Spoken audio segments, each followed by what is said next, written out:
What's good? It's your boy 2K and I'm back in the building. Shout out to the movement and everybody who's moving with us. For this one, it's gonna be a what's hot and what's hot right now. We're gonna jump right into the funny shit here. Avtandil Khurtsidze, former middleweight contender, faces 40 years in prison for racketeering. Now for you dumb motherfuckers out there, I'll give you the formal definition of racketeering. It's often associated with organized crime, the act of offering a dishonest service to solve a problem that wouldn't exist without the enterprise offering the service. That's racketeering. Now, the organization that he is allegedly with is a criminal enterprise that's owned by the mob out there in New York. And apparently, Khurtsidze is the soldier for the Don. Now, if you look at this motherfucker, right, just go to his box rec or just type his name in Google and look at the images. He look like a motherfucker that be roughing cats up. You know what I'm saying? He looks like he's in some illegal shit. You know what I'm saying? He look like he done smacked a couple bitches for not paying him on time. You know what I'm saying? He look like he done broke a couple legs, couple kneecaps when niggas was mouthing off. He looked like that. You know what I mean? I could tell you straight up, from my opinion, when he identified himself as a black man from Brooklyn last year, at that point in time, I knew something was off. You know what I'm saying? I thought this shit was funny. It's cool, you know what I'm saying? But I just thought it was off. You know what I'm saying? A cat, I think he's from Russia or Poland, I don't know. Point is, cat from another country moves over to Brooklyn. You know what I'm saying? He gets himself into boxing. You know, he got a little bit of swag on him. But then he publicly identifies himself as a black man, but he's a white man in America. That shit was hilarious to me, dog. And it was kind of off. And now we got this shit. Now, some of the crimes that this criminal enterprise that he was allegedly a part of have to deal with the buying and selling of untaxed cigarettes, like also 1940 shit, right? Running an illegal poker ring, right, that cheated its players, and then fucking with the software on a slot machine. They could have hired me for that. I'd have did it for them for a little bit. You know what I'm saying? Go ahead and break me off a little bit of that money y'all niggas make. I'd have fucked the software. Nah, but this shit is crazy, man, because Khurtsidze had an opportunity to become the WBO champion. He had been the mandatory for the WBO title that's held by Billy Joe Sanders. He had been that mandatory since he defeated Antoine Douglas last year, the beginning of last year. Then after that, he beat a cat by the name, I believe his name was Thomas Laughlin, if I'm not mistaken. I'm not looking at his box right. And that pretty much solidified his mandatory status, right? Or at least the #1 contendership that he had. And he had been chasing Billy Joe Sanders. If you can recall, his trainer, Andre Rozier, and Khurtsidze actually came at Billy Joe Sanders, or let me say this, Billy Joe Sanders came at them, and then they responded. And it was a fucking exchange where I thought Andre Rozier was going to whoop this nigga's ass. You know what I'm saying? A lot of people don't understand Andre Rozier is a fighter himself. So I thought he was going to fuck Billy Joe up because he was talking so much shit. But Khurtsidze was right there like, come on, motherfucker, come on. Doing that mob boss shit, come on. Right? So, I mean, if that was a street fight, Khurtsidze probably would have fucked that nigga up right there. And apparently, based on these charges, that's something that Khurtsidze's used to doing. From what the prosecution is saying, Khurtsidze was threatening motherfuckers, throwing niggas over the bars and shit, just doing some crazy shit as a soldier for this Don. It's crazy, man. Hopefully, for his sake, he's not going to spend 40 years in prison. I don't know whether this shit is true or not, but for the sake of boxing, Khurtsidze was a wild card at 140. So at 160, excuse me. So I did want to see him kind of get in the mix, see if we can have a Billy Joe Sanders fight, a Daniel Jacobs fight, right? A Golovkin and Canelo fight. You know, I did want to see that, possibly a Jamal Charlo, one of the top guys, fight him. And as we saw against Antoine Douglas, who was actually a highly touted prospect at the time, I mean, he completely obliterated the kid. You know what I'm saying? So hopefully he can get out of that for his sake and for the sake of boxing, because at 160 was that wild card. You know, I thought about doing a skit with one of the old Italian mob bosses. But since Khurtsidze identified himself as a black man, here you go. Did you motherfuckers see that? I'm a motherfucking soldier, you know what I'm saying? Word up, word up. Next! For the top story, Canelo versus Gennady Golovkin are negotiating once again. Now, over at 3kingsboxing.com, we have been on top of this story since Canelo was caught eating Clambito Guisada. You know what I'm saying? And we've been telling you cats, it's on, it's off, it's on, it's off. Well, last thing we told y'all it was off, now it's back on. We got in touch with Oscar De La Hoya. He's basically not confirming September, but he's saying that they're very close to a deal. He also stated that the last thing that we reported, which came directly from Golden Boy, was that they will not allow Gennady Golovkin and his team to get 50% of the split. He says if it deals with Canelo, he will never concede to giving somebody 50%, right? So they basically said the fight is off. Fuck that. Well, they come back now and they're saying, well, we're past that. There's only minor details that we need to iron out before this deal is a go. And it's a go possibly for September. So we'll basically stay on top of that. But based on what he told us, it's looking like September is going to be when this particular rematch is going to take place. Not next September, but this September. Of course, a lot of people believe that De La Hoya might be fighting Spike O'Sullivan. I was one of those people since Spike O'Sullivan was on the undercard of a recent Golden Boy promoted event. And I felt that they were putting him out there in front of the fans to get ready for a Canelo Spike O'Sullivan fight. And I still think it's possible, but based on the news that we've gotten from Oscar himself, I believe that this fight will take place in September. Gennady Golovkin versus Canelo Alvarez rematch. Now, I can tell you exactly what the fuck went down. You know what I'm saying? Oscar De La Hoya and Canelo had one of their conversations again. Oscar was like, hey, Canelo. Hey, man. We don't have a fucking choice, eh? We're gonna have to fight him. You know, the clenbuterol shit, it didn't work, yes, eh? The shit that we thought we were gonna do, is to try to fool the fans. It didn't work, Holmes. You know, I tried to tell him, hey, it was just one test, Holmes. We can fight Cinco de Mayo. But it didn't work, Holmes. We're gonna have to fucking fight him, Holmes. Because we're losing our fan base. We don't have a choice. That's exactly the conversation they had. You know what I'm saying? And Canelo was like, hey, fuck you, Holmes. Let's go, Holmes. I'm ready. I'm always ready. We don't fuck around. Get the fuck out of here, man. This fight, in my opinion, was always on. I just think Tom Loeffler and Gennady Golovkin and their whole team, they're just like, look, man, we here. Whenever y'all stop playing around, we ready for a fight. I truly believe that was the mindset of Tom Loeffler, 360 Promotions, K2, and Golovkin. I really believe that was their mindset. They would have moved forward if they needed to.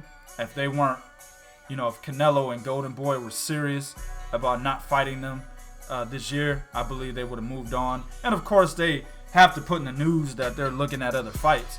But I really, truly believe that this is the fight they want. Gennady Golovkin was willing to fight Canelo regardless of the fucking failed drug test. Not the first one, but the second one as well. When the second one came out, the real drug test, he was still ready to fight. He didn't give a fuck. So I'm not a Golovkin fan. I'm really not a supporter of either one of these motherfuckers. I just support boxing as a whole, so I report the news. But I'm telling you, as a guy that doesn't support either one of these guys, Gennady Golovkin did want to fight Canelo Alvarez regardless of the test. And it's simple. He felt he won the first fight. And a lot of people do felt he won the first fight. Shit, a lot of people that aren't looking forward to a rematch are saying, well, it doesn't fucking matter if they rematch now because we really know who won the first fight.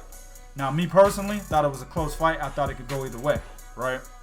I don't think it was, you know, what Teddy Atlas thought. I think he had like 116, 112 or 117, 111 for Gennady Golovkin.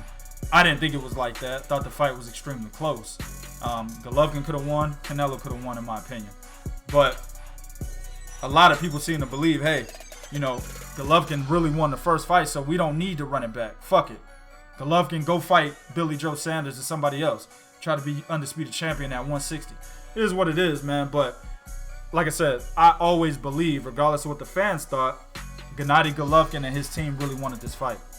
And they were just chilling, waiting on, you know, Golden Girl and Canelo to stop fucking around and come back around. That's exactly what happened. All right, so we will be on top of that shit. I'll report more on it at a later date. Next!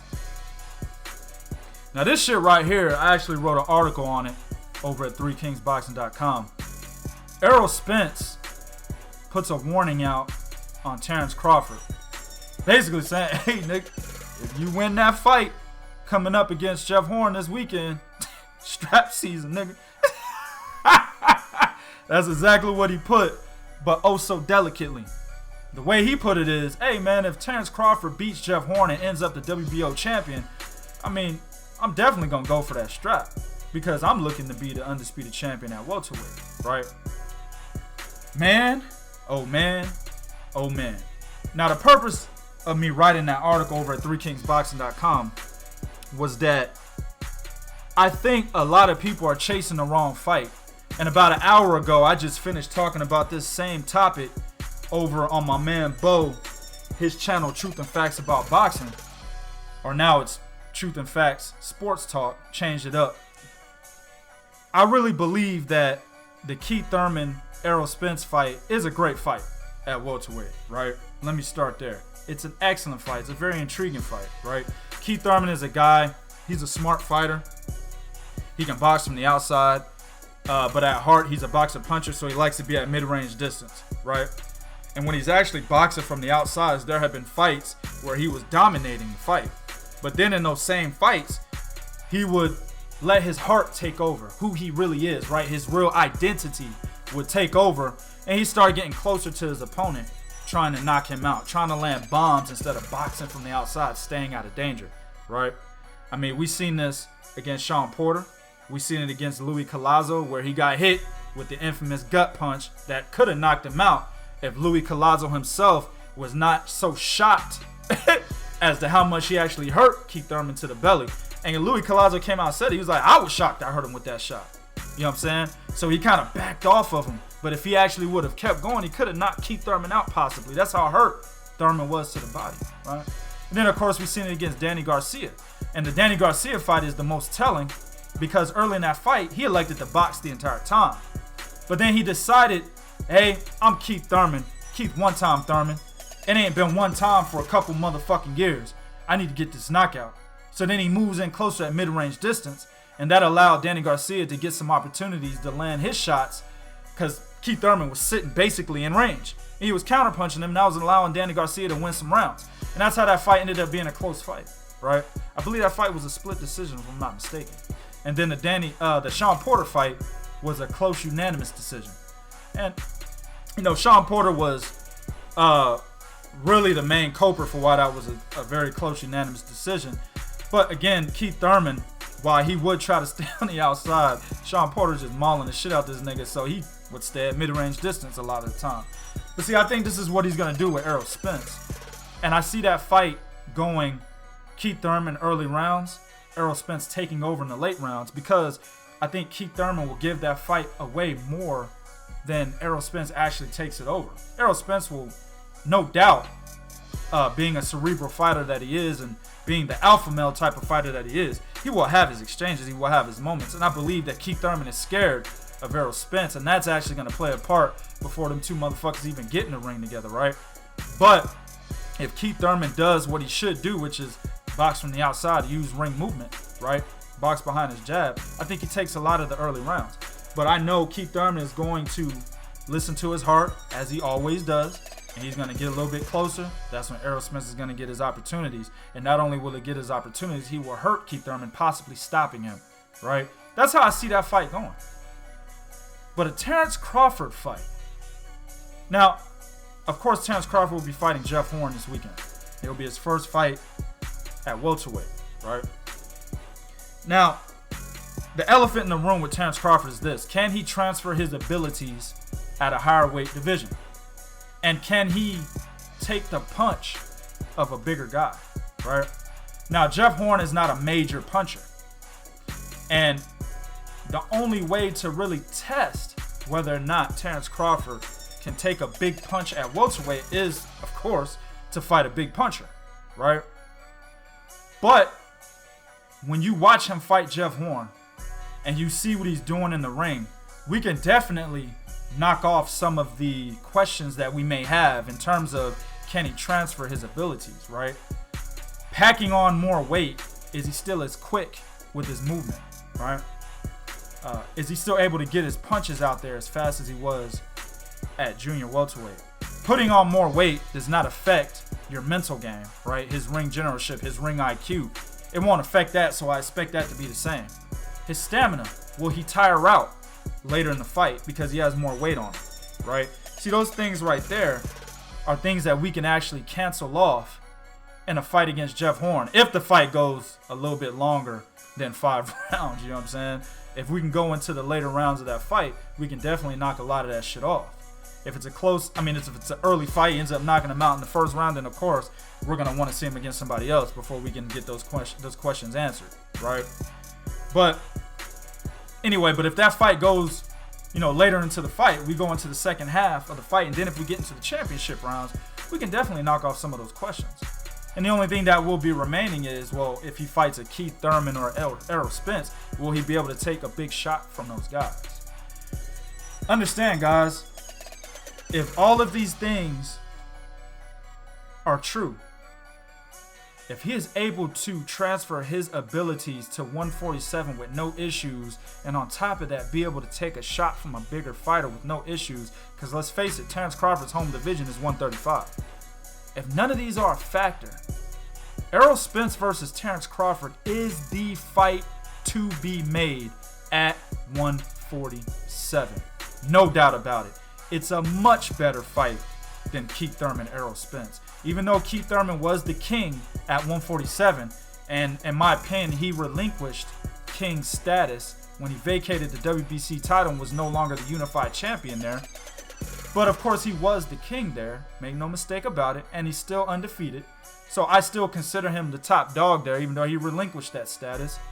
This fight right here, Crawford-Spence, is still the best fight that can be made if Crawford gets acclimated at 147 just as well as he did when he moved up to 140. Guys, you got two guys in there that basically make fighters become different fighters after they fought them. You know what I'm saying? You got two guys in there that can embarrass their opponents in a way that opponent is like, fuck, I never thought I was this bad. You know what I'm saying? Errol Spence and Terence Crawford, they both are able to do that. You know what I'm saying? Terence Crawford has done it more so at 140, right? Felix Diaz, the only Dominican Olympic gold medalist, was a professional that had a lot of fucking confidence in himself, right? He arguably won the fight against Lamont Peterson. I had him winning that fight, right? In my opinion, Felix Diaz, regardless of the fact that he lost his last fight, and I'll get to why he lost that last fight in a minute, he was a B+ level fighter in my opinion. He was only a step away from being an A level fighter, a good win away from being an A level fighter. But then he got in the ring with that big bad Terence Crawford motherfucker. And Terence Crawford completely obliterated this kid. So much so, he took so much out of him that in his very next fight, he lost that fight as well. A fight he should have won if he was in his correct state of mind. If he had never fought Terence Crawford, he would have beaten the guy he lost to in his last fight. I 100% believe that. And these are the type of fighters Terence Crawford and Errol Spence is. Another fighter I was like that is Floyd Mayweather. He really takes the fighter out of these guys. Floyd Mayweather took the fighter out of Ricky Hatton. He took the fighter out of Diego Corrales. Diego Corrales even admitted, rest in peace to him, but he even admitted, man, I didn't know what to do. He even said that in an interview. I had no idea what to do. This is the first time I was ever lost in the ring, right? These guys take the fighter out of their fucking opponents. and you got two guys that are able to take the fighter out of their opponents going into the ring to meet each other. So it's going to be a war of attrition. And when you got to fight when it's a war of attrition, nigga, that is the best fight that can be made. You know what I'm saying? So I really believe that fight is possible. You got Errol Spence fighting Carlos Ocampo. It's going to be his mandatory defense of the IBF title next weekend. So after this weekend and after next weekend, you got both these guys ready. And basically what I believe, Terence Crawford will be the WBO champion. Errol Spence will be the IBF, right? And this whole top rank doesn't work with Al Heyman. That shit is dead. Top rank has already worked with Al Heyman for a Terence Crawford fight. When Terence Crawford fight John Molina, or John Molina Jr., excuse me, not John Molina. Those are two different people, by the way. A lot of people think John Molina is related to John Molina Jr. They're not related. But anyway, when he fought John Molina Jr., John Molina was with Al Heyman. And of course, Terence Crawford's with Top Rank. They worked together for that fight. So they could definitely work together for this fight. I'm telling you, man, this is the fight to be made at welterweight. And hopefully something can get done with these two guys after they become available after next weekend. All right. Next, in the last of this segment, my man Tevin Farmer, the cat that you think is looking at you, but he's not really looking at you. That's fucked up, man. Let me take that back. I should have said that shit, dog. My bad, fam. You know, 2K gotta get niggas, man. That's my nature. I clown cats, man. That's what I do. Tevin Farmer will have another crack at the IBF title against Billy Dib August 3rd in Australia. Now, this fight was pretty much already, we already knew this was gonna happen. Billy Dib and Tevin Farmer have been ranked numbers 3 and 4. They actually switched this month. Tevin Farmer was number 3 this month. Billy Dib was number 4, but last month it was switched. They've been ranked 3 and 4 for the past couple of months. And the number 1 and number 2 spots in the IBF rankings are not rated, basically, is what they have on there. So essentially, the number 1 and number 2 spot is Tevin Farmer and Billy Dib. So we knew for the last few months that these two guys would fight. It was just a matter of time of negotiations happening, them getting completed, and then the fight being announced. That's exactly what happened yesterday evening, right? So, of course, Tevin Farmer was robbed in his last fight against Kenichi Ogawa, and that was the fight in which he had the crack at the IBF title, the same title that Gervonta Tank Davis got off of Jose Pedraza, but then lost it on the scales. Ogawa and Tevin Farmer were fighting for that title, and what was supposed to happen was Farmer was supposed to get that title, and then Gervonta Tank Davis would be the mandatory for that title, and we could possibly have a big matchup between Farmer and Davis at 130. But Kenichi Ogawa foiled those plans. I really believe the fight was fixed because the powers that be, I won't say anything further than that, did not want a Tevin Farmer versus Tank fight, even though I believe Gervonta Tank Davis possibly knocks out Tevin Farmer if those two guys fight. If you watch the Kenichi Ogawa fight, while I do believe Tevin Farmer won that fight, he gave Ogawa opportunities that if he gives Tank those same opportunities, he gets knocked out. You know what I'm saying? So, but anyway, I believe the powers that be didn't want that fight to happen, so the judges unfairly gave that fight to Kenichi Ogawa, but karma, as we all know, is a motherfucker. And Kenichi Ogawa ended up getting stripped shortly after winning the fight because he tested positive for a synthetic testosterone. Now that title is vacant, and we have Billy Dib and Tevin Farmer getting ready to fight for it. Now, Billy Dib at one point was a decent featherweight. He is the former IBF title holder at featherweight. And this is back when he had signed with SMS Promotions. Y'all remember that promotional company, right? Held by that fake-ass, snake-ass nigga 50 Cent. Can't stand that motherfucker, man. A real snake of all snakes. You know what I'm saying? But it was owned by him. And he had fighters like Yuriorkis Gamboa and Billy Dib. He also, I think he had Cotto for a little bit, if I'm not mistaken. You two, go and correct me if I'm wrong on that. Can't remember if he had Cotto for a little bit or not. But anyway, he did have Gamboa and Billy Dib. And one of the first fights that he put Billy Dib in was a fight against Evgeny Gradovic. Now, Evgeny Gradovic was a late replacement. Billy Dib was supposed to have a mandatory defense, but that mandatory pulled out. So then 50 Cent said, yeah, fuck it. Go ahead and get Evgeny Gradovic. Get that motherfucker. He only got 2 weeks notice anyway. And we're going to have to fight in Australia. Go ahead and get him. Man, Evgeny Gradovic on 2 weeks notice beat the shit out of Billy Dib and took his belt. Well, they had a rematch clause, and Billy Dib fought him again, and then Evgeny Gradovic knocked him out. And that's when I started being big on Evgeny Gradovic until he went ahead and ended up losing to Lee Selby. And that's how Lee Selby ended up being the IBF champion at 126 pounds, which he just lost to Josh Warrington. See how that domino effect happens? See, when you're a boxing enthusiast, you know shit like that. You can put the domino effect together and just watch that bitch just fall down. You know what I'm saying? Word up. But anyway, so ever since that Evgeny Gradovic first fight, I was like, yeah, this Billy Dib cat is a tad bit overrated over in Australia. He's not that good of a fighter. He's, got quick hands, puts combinations together very well. But if you apply a little bit of pressure to him, or even if you're first with your shots and he gets kind of uncomfortable, doesn't know what to do next, especially if you're hitting him. So he's a decent fighter, but it's easy to get around his fast hands and his combination punching. Also, his stance is a little bit too wide as well, so he can't really elude shots the way he would want to. He thinks he's some type of defensive genius by the way he stands and shit, but he can be easily hit. And Evgeny Gradovic showed that shit twice. Also, Takashi Miura knocked him out, and his last loss, which was in 2015, he showed that shit as well. But since then, he's won his last He's won 4 out of his last 5 fights. One of them was a no contest. So that puts him in a position to fight for this vacant title. Now, of course, Tevin Farmer is not the guy that applies all this fucking pressure. But I think he's much smarter than Billy Dib. I think he has faster hands. If we're talking about 2 boxers going at each other, Tevin Farmer is the better boxer. So he should beat Billy Dib. I do believe he will lose some rounds because Tevin Farmer, in my opinion, sometimes he can